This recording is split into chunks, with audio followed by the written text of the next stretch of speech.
Hello students, कैसे हैं आप सभी। मैं इस चैनल पर चलिए आपको आज बेस्ट मिलते कंटेंट हैं देने वाला हूँ, इसलिए आप अपनी फेयर एक कॉपी नए ध्यान कंटेंट के रखें। साथ। इसमें मैं आपको पढ़ाने वाला हूँ वैद्युत क्षेत्र के बारे में। ये क्या क्या काम करता है, क्या क्या नहीं करता है। यूनिट आपकी इलेक्ट्रोस्टैटिक्स है। ठीक है। अभी जैसा कि आपने पिछली वीडियो को देखा होगा, तो पिछली वीडियो में मैंने कराया था आपको कूलाम्स के नियम का सदिश रूप। तो उसी से आगे है ये आपका वैद्युत क्षेत्र। अब वैद्युत क्षेत्र में मैं आपको पढ़ाने वाला हूँ। देखिए, तो सबसे पहले ये वैद्युत क्षेत्र होता क्या है। तो वैद्युत क्षेत्र के बारे में लिखेंगे तो यहाँ पे इलेक्ट्रिक फील्ड, वैद्युत क्षेत्र को क्या कहते हैं, इलेक्ट्रिक फील्ड। अब इलेक्ट्रिक फील्ड जिसे हिंदी में कहते हैं वैद्युत क्षेत्र। चलिए, तो ये वैद्युत क्षेत्र क्या होता है, मैं आपको पहले से बोल रहा हूँ। आप लोग पढ़ने के लिए एक नोटबुक और पेन आपके हाथ में होना चाहिए। समझ में आ रहा है ना। नोटबुक और पेन आपके हाथ में होना चाहिए। आप लोग अच्छे से नोट्स बनाओगे और फिर उन्हें देखोगे, एक बार वीडियो को रिवाइज करके देखोगे तो आपकी समझ में बहुत अच्छे से आएगा। मैं आपको इस पर कंप्लीट फिजिक्स कराने वाला हूँ विद न्यूमेरिकल। सारे डेरिवेशन जितने भी आपके डाउट्स होंगे सारे के सारे क्लियर हो जाएंगे।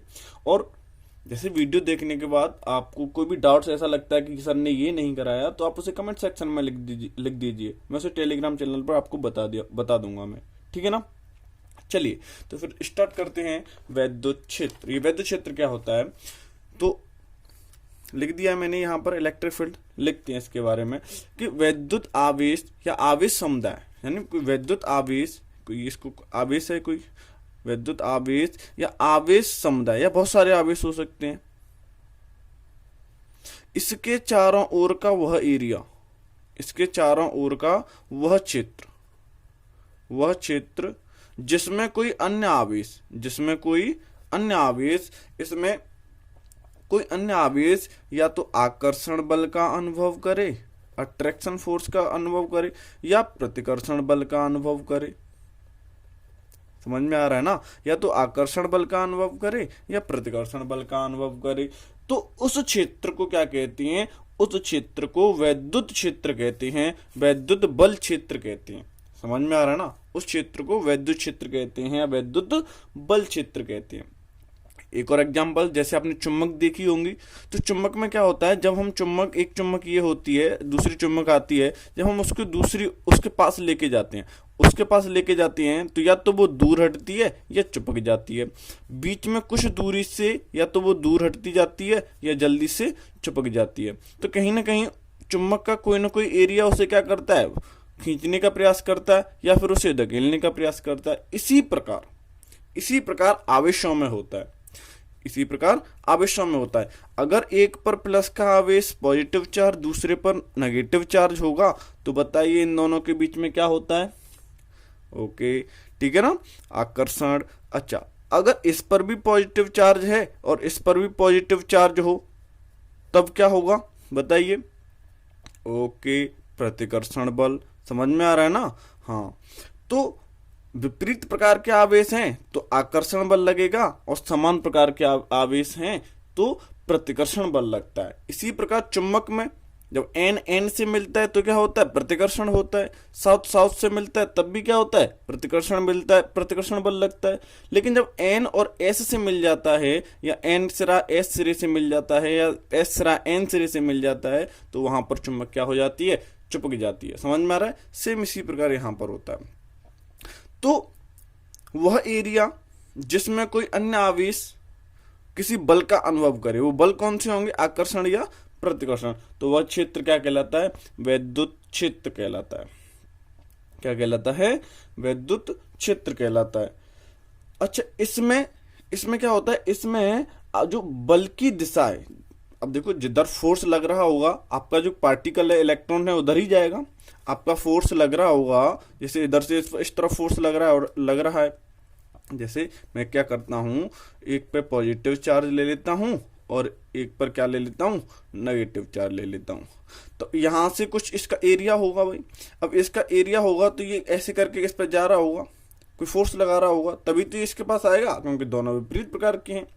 तो इसका कोई ना कोई एरिया होगा जो इसको क्या कर रहा होगा, इसको अपनी ओर खींच रहा होगा, ऐसे इसको अपनी ओर खींच रहा होगा। तो क्या होगा, जो एरिया, जो यहां पर जो आपका जो पार्टिकल्स है तो उस पर कोई ना कोई फोर्स लग रहा होगा। जैसे यहां से कोई पार्टिकल्स निकला, पार्टिकल्स कौन होंगे? इलेक्ट्रॉन ही होगा ना, ठीक है। हाँ, यहां से कोई पार्टिकल्स निकला, अगर वो जा रहा होगा तो उसकी दिशा, पहले बल की दिशा किधर होगी? इधर होगी।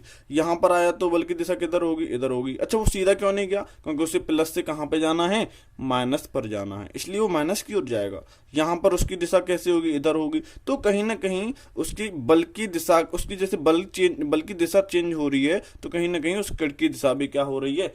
चेंज हो रही है। हो रही है कि नहीं हो रही है? तो इस प्रकार वह एक वक्राकार पथ पर चलता है। कौन? इलेक्ट्रॉन। समझ में आ रहा है ना? इस प्रकार आपका जो इलेक्ट्रॉन है वो किस पर चलता है? एक वक्राकार पथ पर चलता है। अब उस इलेक्ट्रॉन को धनावेशित नाम दे दीजिए, कुछ भी नाम दे दो जो आपका मन करे, ठीक है ना। धन परीक्षण आवेश नाम दे दीजिए। तो लेकिन उसने कौन सा मार्ग तय किया? उसने एक वक्राकार मार्ग तय किया। कौन सा मार्ग तय किया? वक्राकार। और जो वक्राकार मार्ग तय किया है, इसी को क्या कहते हैं हम लोग?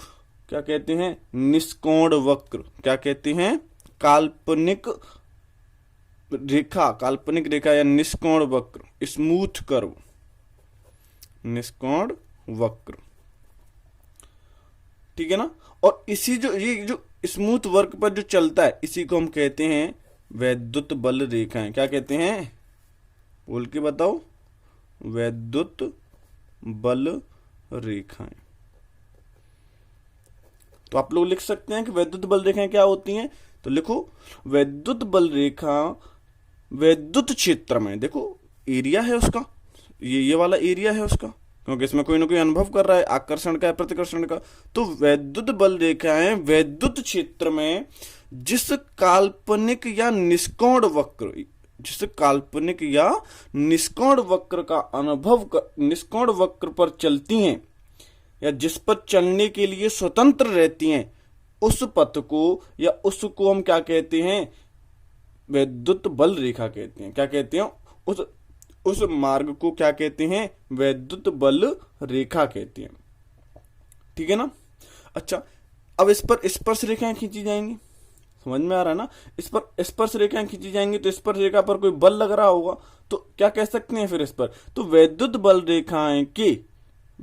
रेखाओं के किसी भी बिंदु पर खींची गई स्पर्श रेखा, ये वैद्युत बल रेखा निकलेंगी, इसके चारों ओर निकलेंगी, एक तरफ नहीं, चारों ओर निकलेंगी। तो वैद्युत बल रेखाओं के किसी भी बिंदु पर खींची गई स्पर्श रेखा धन परीक्षण आवेश के बल की दिशा को प्रदर्शित करेगी।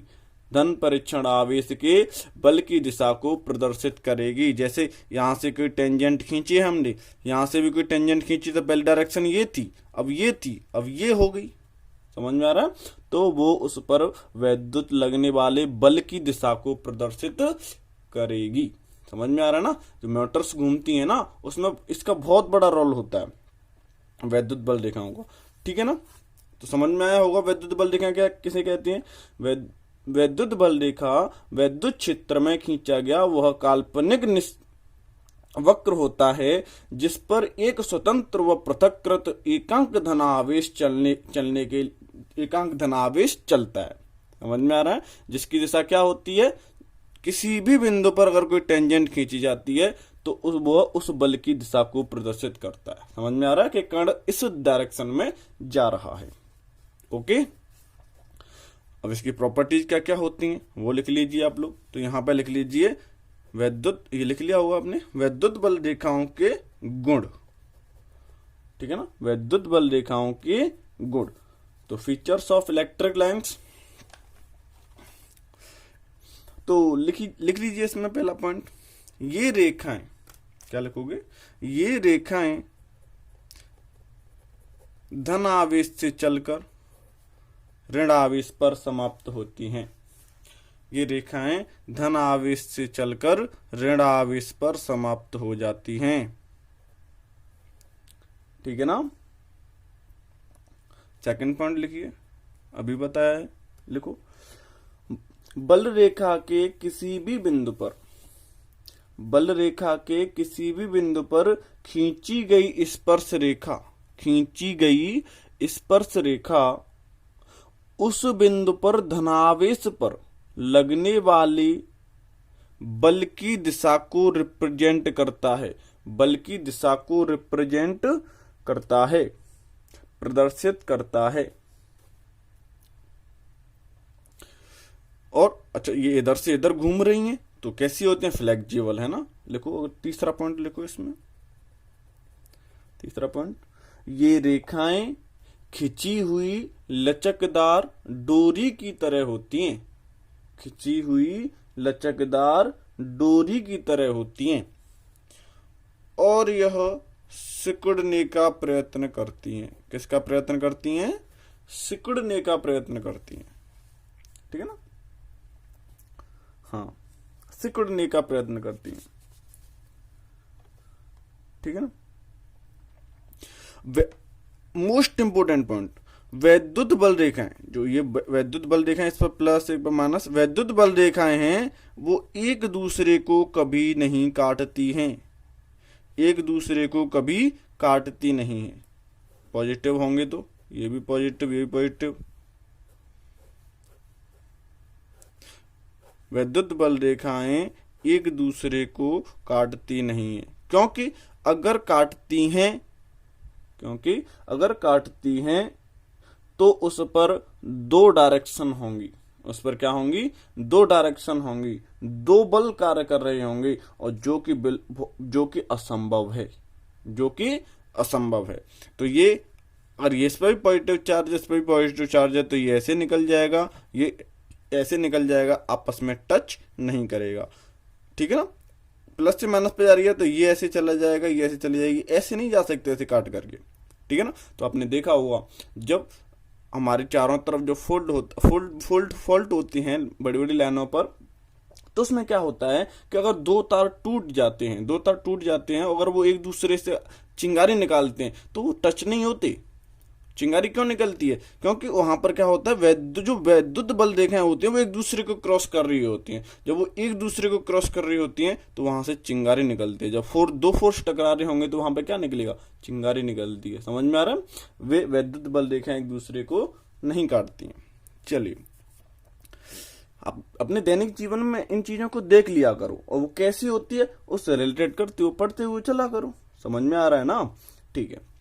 अब बात करते हैं कि अब ये भी सर आप लोग कहोगे कि सर हमने तो देखा है कि हम दोनों दो वायर्स होते हैं वो चिपक जाती हैं, लेकिन भाई ये भी तो डिपेंड करता है कि उसमें लाइट कितनी तेज आ रही है, उसकी इंटेंसिटी कितनी है, उसकी तीव्रता कितनी है उसकी। समझ में आ रहा है ना। चलिए, तो अगला पॉइंट है आपका इसी से रिलेटेड, वैद्युत क्षेत्र की तीव्रता। तो उसको लिख लेते हैं, यहीं पे बता देता हूं मैं, लिख लीजिए उसको, वैद्युत क्षेत्र की तीव्रता। तो इसमें क्या होगा, आप लोग इलेक्ट्रिक फील्ड बना लेंगे, कोई कुछ भी इलेक्ट्रिक फील्ड बना लीजिए, ठीक है ना। तीव्रता तो हम देखेंगे, कोई एक पार्टिकल ले लेते हैं, कुछ भी ले सकते हैं इस इलेक्ट्रिक फील्ड में। माना ये पार्टिकल ले लिया, इस पार्टिकल को हम लिखते हैं Q0। Q0 क्या होता है समझ लेना, ये आगे काम आएगा। Q0 को बोलते हैं धन परीक्षण आवेश। एक्सपेरिमेंट करते हैं हम इस पे, है ना। क्या है ये, धन परीक्षण आवेश। हमेशा एक्सपेरिमेंट करने के लिए हम उसे Q0 से रिप्रेजेंट करते हैं, और उसको क्या मान लेते हैं, Q0 धन परीक्षण आवेश मान लेते हैं।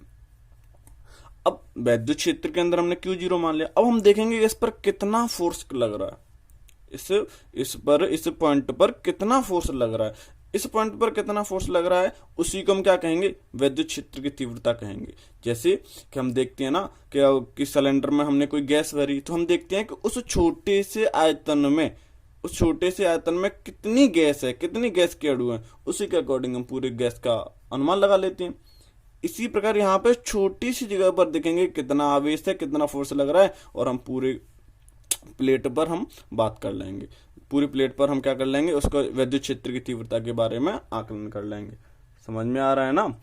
तो माना कि इस पर Q0 आवेश है, धन परीक्षण आवेश है, इस पर F फोर्स लग रहा है। क्या लग रहा है, माना कि इस पर कौन सा बल लग रहा है, F बल लग रहा है। तो इस पर जो वैद्युत क्षेत्र की तीव्रता होगी वो क्या होगी, तो क्या होगी, E बराबर F अपॉन Q0, E बराबर F अपॉन Q0। अब F का मात्रक क्या होता है, न्यूटन। बल है तो बल का मात्रक न्यूटन होगा, क्यू है तो क्यू का मात्रक क्या होगा, कूलाम।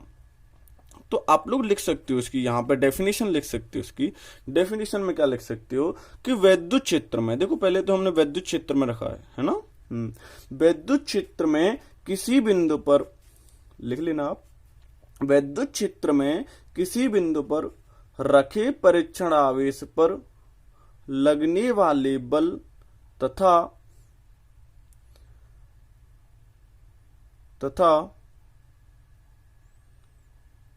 परीक्षण आवेश के मान की निष्पत्ति है ना, को उस बिंदु पर वैद्युत क्षेत्र की तीव्रता ई कहते हैं।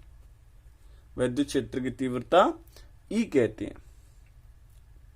सिंपल से वे में कह सकते हैं हम लोग, क्या कह सकते हैं कि वैद्युत बल वैद्युत क्षेत्र में किसी या एकांक धन परीक्षण आवेश पर लगने वाले बल को वैद्युत क्षेत्र की तीव्रता कहते हैं। ऐसे भी बोल सकते हैं कि वैद्युत क्षेत्र में एकांक धन परीक्षण आवेश पर लगने वाले बल को वैद्युत क्षेत्र की तीव्रता कहते हैं।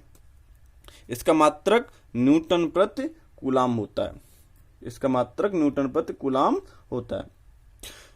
वैद्युत क्षेत्र कैसा, एक सदिश राशि है। कैसी राशि है, सदिश राशि है। अगर हम इसकी विमा की बात करें तो विमा की बात करें, और आपको विमा, आपको और भी बहुत सारी यूनिट्स हैं, फिजिकल क्वांटिटी उनकी निकालनी है, तो आप लोग 11th का चैप्टर डायमेंशन वाला पढ़ लीजिए, विमा वाला, उसमें आप लोग सीख जाओगे निकालना, ठीक है ना। फिर भी मैं आपको एक बार बता देता हूं, जैसे बल, अब बल की विमा क्या होती है, 11th क्लास में बताया आपको क्या होती है, mlt-2। अब क्यू बराबर IT होता है, तो आप लोग क्या पढ़ोगे, AT। यहां से इस वैद्युत क्षेत्र की विमा निकालोगे तो क्या मिलेगी आपको, वैद्युत क्षेत्र की तीव्रता की विमा। अब सॉरी, विमा निकालोगे तो क्या मिलेगी यहां पे, mlt, ऊपर जाएगा, t माइनस का 3 हो जाएगा। अब a भी ऊपर जाएगा तो a-1। समझ में आ रहा है ना, दिख रहा है कि नहीं, mlt-1 इसकी विमा हो जाएगी। अब बात आती है, ये सदिश तो है लेकिन इसकी डायरेक्शन क्या होगी, समझ में आ रहा है ना, इसकी डायरेक्शन क्या होगी। तो हमेशा ध्यान रखना, जो इसकी डायरेक्शन होगी वही होगी जो, देखिए अब देखो इसकी जो डायरेक्शन है वो क्या होगी, जो एफ की डायरेक्शन होगी। अब धन परीक्षण आवेश है तो मैं कहता हूं यहां पर वैद्युत क्षेत्र की जो दिशा होगी, दिशा वही होगी जिस तरफ एफ की दिशा है, यानी बल की दिशा में। लेकिन हमने यहां पे धन परीक्षण आवेश माना था। अगर यहां पर ऋण परीक्षण आवेश होता, क्या होता, ऋण यानी नेगेटिव एक्सपेरिमेंट चार्ज होता, तो हम क्या करते, तो यहां पे अगर लिख लेते हैं, नोट में लिख लीजिए, अगर यहां पर ऋण आवेश होता और तब इसकी दिशा पूछते, ध्यान रखना, बल की दिशा के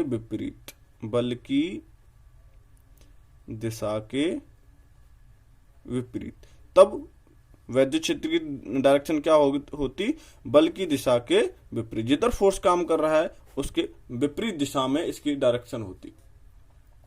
समझ में आ रहा है ना। चलिए, विमा क्या हो गई, mlt-3 a-1।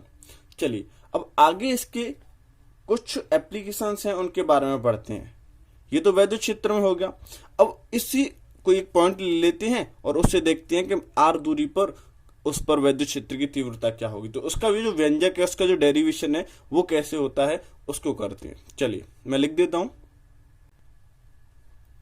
तो चलिए, तो किसी बिंदु आवेश के कारण वैद्युत क्षेत्र की तीव्रता, मान लेते हैं कोई पिंड ये है, इस पर प्लस क्यू आवेश है। क्या मान लेते हैं, प्लस क्यू आवेश है, और इससे कुछ कितनी दूरी पर, आर दूरी पर एक धन परीक्षण आवेश। बताओ मैंने क्या माना था, धन परीक्षण आवेश Q0।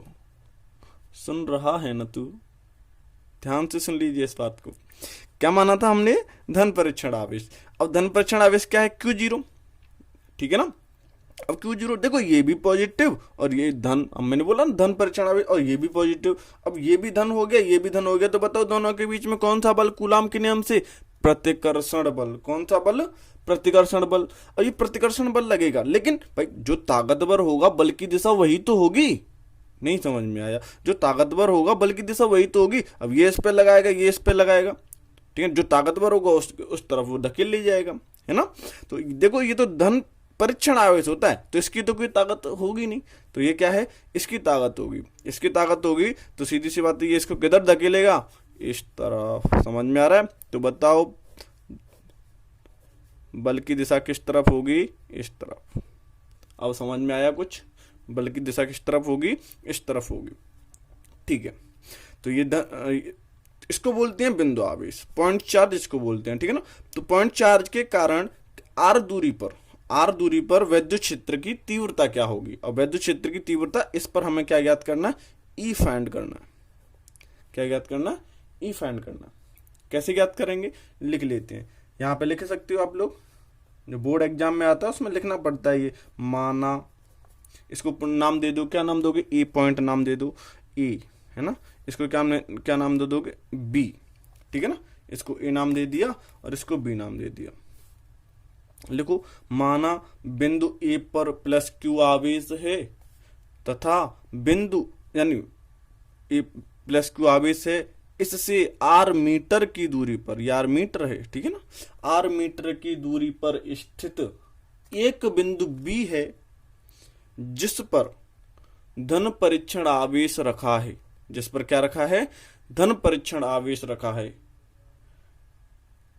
और बिंदु बी पर विद्युत क्षेत्र की तीव्रता ज्ञात करनी है। बिंदु बी पर विद्युत क्षेत्र की तीव्रता ज्ञात करनी है, ठीक है ना। यह एक ऐसे माध्यम में स्थित है जिसका परावैद्युतांक k है। जिसका परावैद्युतांक क्या है? k है। नोट करते रहना साथ ही साथ, जो मैं बताया शुरुआत से बोला है, ठीक है ना। हाँ, तो इसका परावैद्युतांक k है।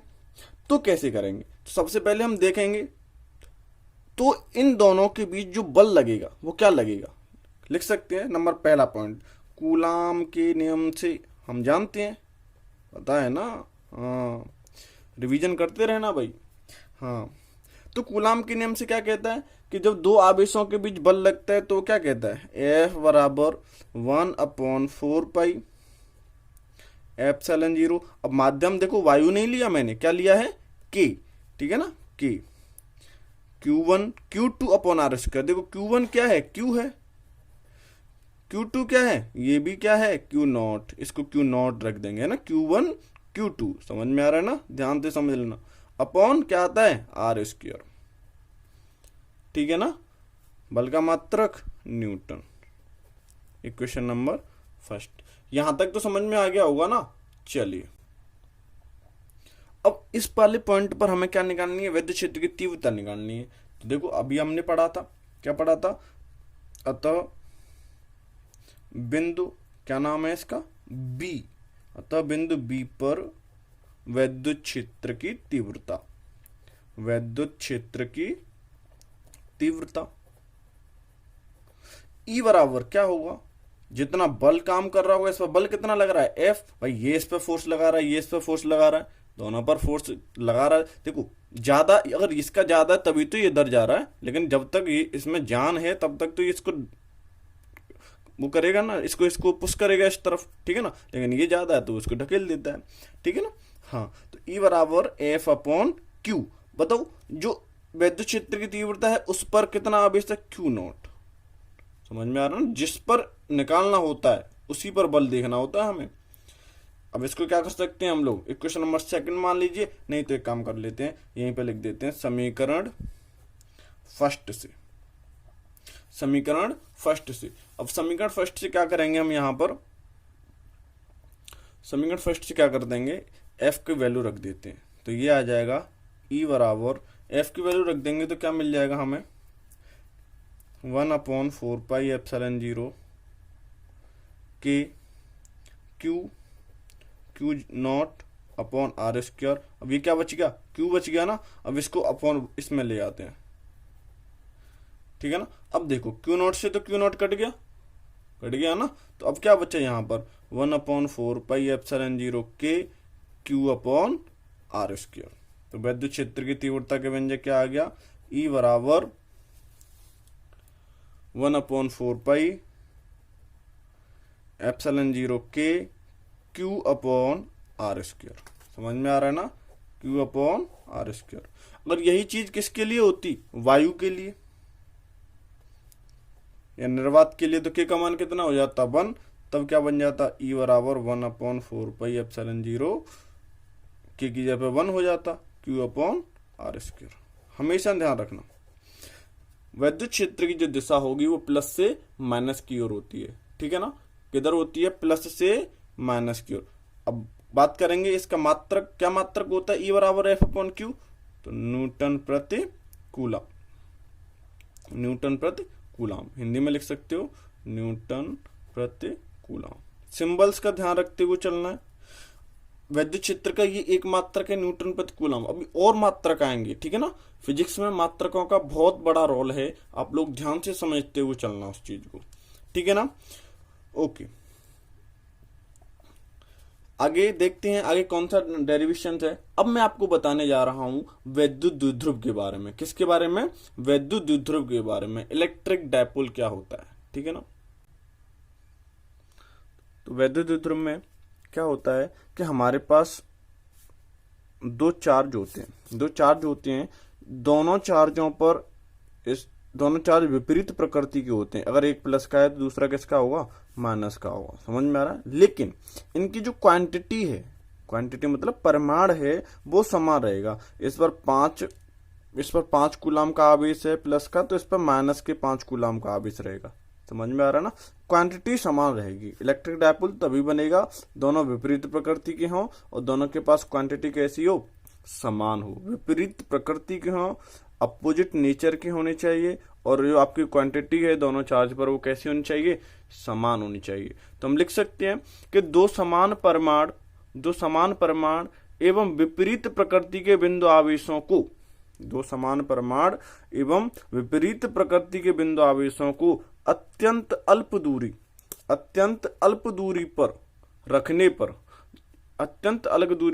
पर बना निकाय, जो ये पूरा निकाय है, जो बना निकाय क्या कहलाता है, वैद्युत द्विध्रुव कहलाता है। क्या कहलाता है, वैद्युत द्विध्रुव कहलाता है।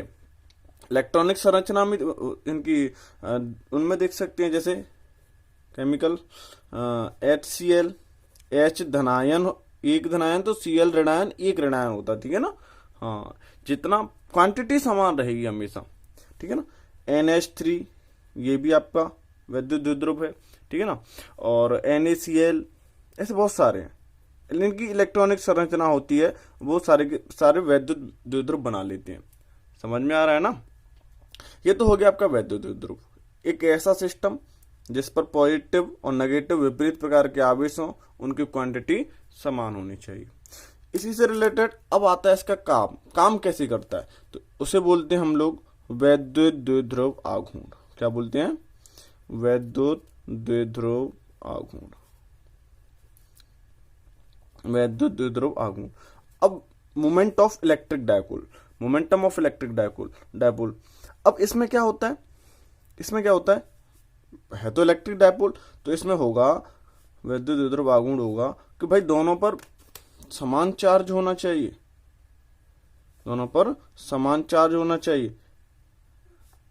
लेकिन उनकी जो नेचर है वो विपरीत होना चाहिए, ठीक है ना। और इनके बीच की दूरी को क्या मान लेते हैं, ऐसे मान लेते हैं ना। ये आपका इलेक्ट्रिक डायपोल है, इसको O पॉइंट मान लेते हैं, O से इधर जाएंगे तो ये इसको L मान लेते हैं, O से इधर जाएंगे तो इसको क्या मान लेते हैं, L। ये बीच की दूरी अत्यंत अल्प दूरी है, ठीक है ना। और पूरी दूरी कितनी होगी भाई, 2L। हमेशा ध्यान रखना पूरी दूरी 2L होती है। जब न्यूमेरिकल्स आएगा तो मोस्टली कुछ बच्चे इसको गलत करते हैं, बताऊंगा कैसे होता है, जब न्यूमेरिकल्स कराऊंगा तब समझ में आएगा। तो अब वैद्युत द्विध्रुव आघूर्ण क्या कहता है, वैद्युत द्विध्रुव आघूर्ण कहता है कि भाई किसी एक आवेश का परमाणु और उसके बीच की दूरी के गुणनफल को, किसी एक आवेश का परमाणु तथा उसके बीच की दूरी के गुणनफल को वैद्युत द्विध्रुव आघूर्ण कहते हैं। इसे P से प्रदर्शित करते हैं। इसे P से प्रदर्शित करते हैं। क्या कह रहा है, एक आवेश, लिख लेना पीछे वीडियो को बैक करके लिख लेना, ठीक है ना। एक आवेश तथा उसके बीच की दूरी कितनी है 2L के गुणनफल को वैद्युत विद्युत आघूर्ण कहते हैं। तो P बराबर क्या हो जाएगा, Q इंटू 2L या P बराबर 2QL।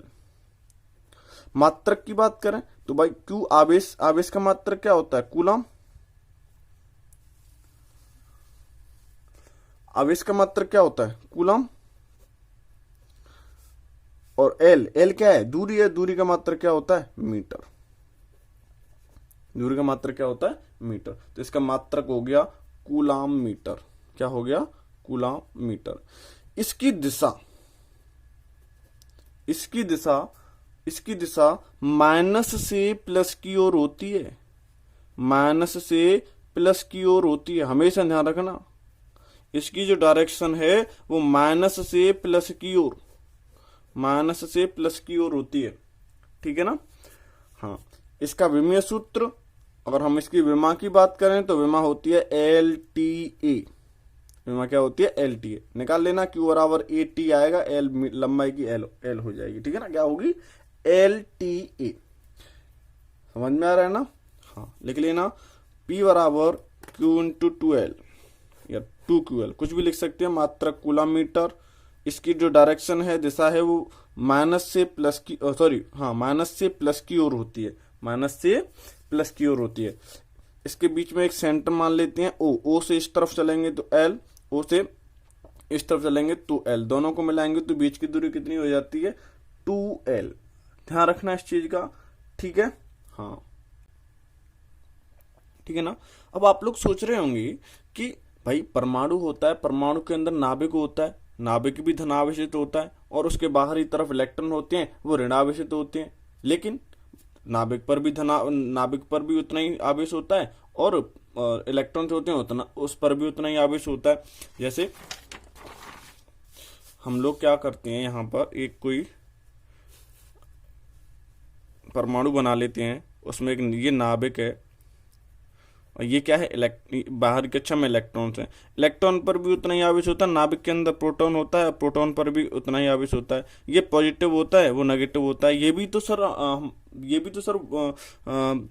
वैद्युत विद्युत बना सकते हैं, लेकिन ध्यान रखना ये नहीं बनाएंगे। क्यों नहीं बनाएंगे, क्योंकि इनके जो केंद्र है, इसका भी केंद्र, दोनों केंद्र क्या है, संपाती है, संपाती।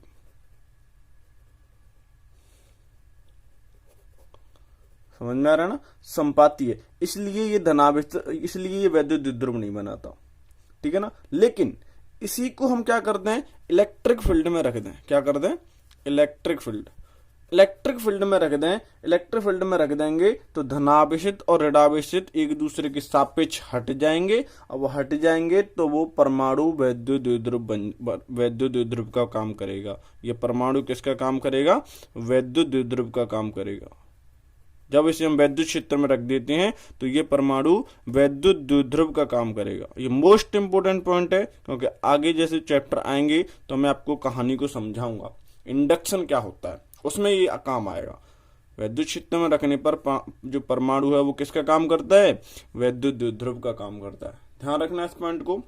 चलिए, इसके नेक्स्ट वीडियो में मैं आपको बताऊंगा कि जो वैद्युत द्विध्रुव है, वैद्युत द्विध्रुव के कारण विद्युत क्षेत्र की तीव्रता कैसे निकालते हैं और कौन कौन सी स्थितियां होती हैं, ठीक है ना।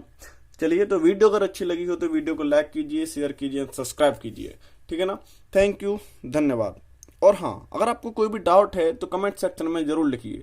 चैनल को सब्सक्राइब करना ना भूलें। मैं इस चैनल पर आपको कंप्लीट फिजिक्स कराने वाला हूँ विद न्यूमेरिकल्स, ठीक है ना। चलिए, okay, thank you, good bye, जय हिंद, जय भारत।